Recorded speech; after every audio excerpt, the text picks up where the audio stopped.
University after university in the United States of America are witnessing anti-war demonstrations, where youngsters were shocked and their consciences pricked by the horrific carnage that has been perpetrated on the Palestinian people in the Gaza Strip by the Israeli offensive that has largely used American weapons have now stepped out to protest. What began with just about 70 students of the Columbia University on the 17th of April in New York City has now gone from strength to strength despite threats of suspension and arrests.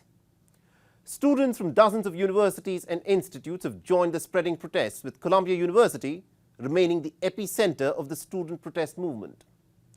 Large-scale arrests have been carried out by the police in universities across the United States.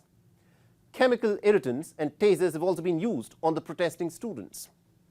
But the students have remained steadfast in their demand that their universities and institutions must divest from companies that are enabling this brutal war in the Gaza Strip.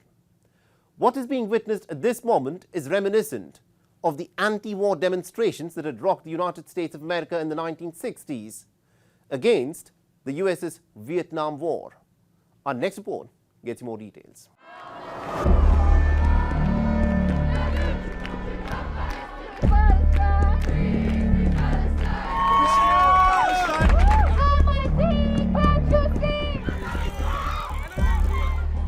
A wave of anger is sweeping across college campuses in the United States.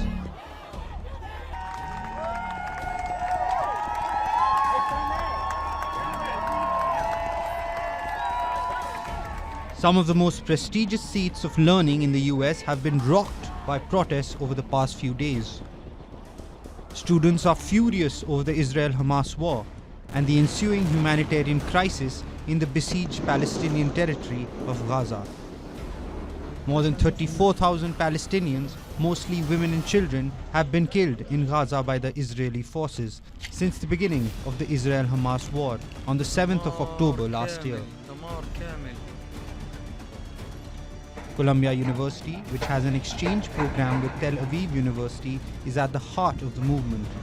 Students of the prestigious school camped on the lawns of the university on the 17th of April, calling for the school to boycott all activities associated with Israel, in light of the country's war with Hamas and the ensuing humanitarian crisis. The campus protest began after officials at Columbia University called in police to clear the protest encampment, leading to over 100 arrests on the 18th of April. A day earlier, at a fiery congressional hearing, the leaders of the Columbia University had to defend the prestigious New York school's efforts to combat anti-Semitism on campus.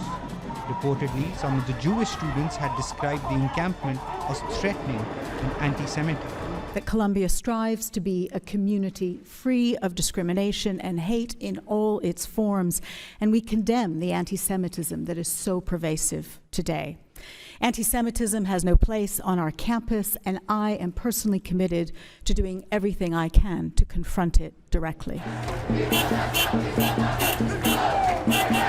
As the protest spread to other US colleges, the pro-Palestinian demonstrators continued to occupy the lawns of Columbia University, which subsequently moved classes online. Emerson College students built pro-Palestinian encampments in an alley in Boston to protest the war in Gaza and in solidarity with Columbia University students. Massachusetts Institute of Technology and Harvard soon followed. As student demonstrations gathered pace, New York Police Department arrested 133 people at the New York University, Free Palestine! who were later released after being issued with court summons. But these arrests failed to dampen the spirit of protesters, which included many Jewish students and even faculty members.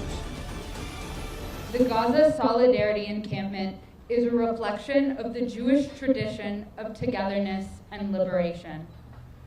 I have never felt more proud to be Jewish and more in line with the values of my faith than when I was being taken out of Columbia's lawns with my hands zip-tied behind my back, alongside 107 other students, risking safety and suspension in order to push our university to divest from genocide, apartheid, and occupation in Palestine. I am extremely concerned about anti-Semitism. I have been my entire life.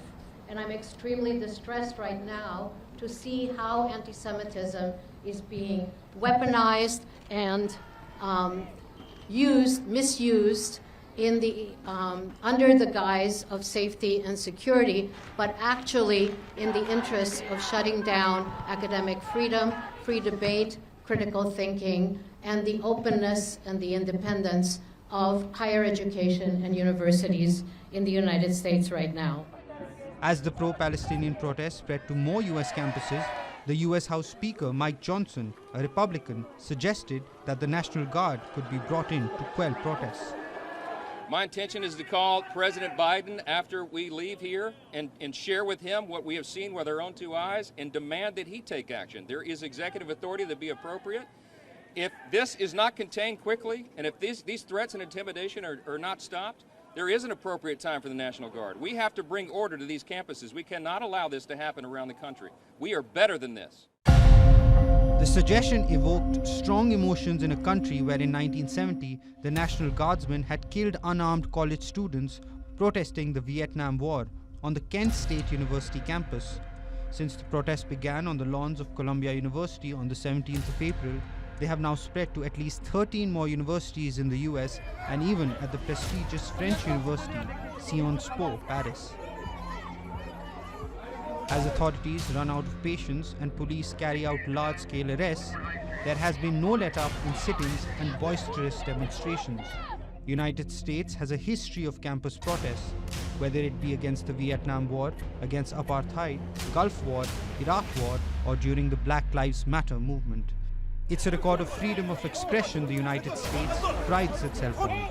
But will it continue to hold itself to such lofty standards, or will it sing a different tune this time?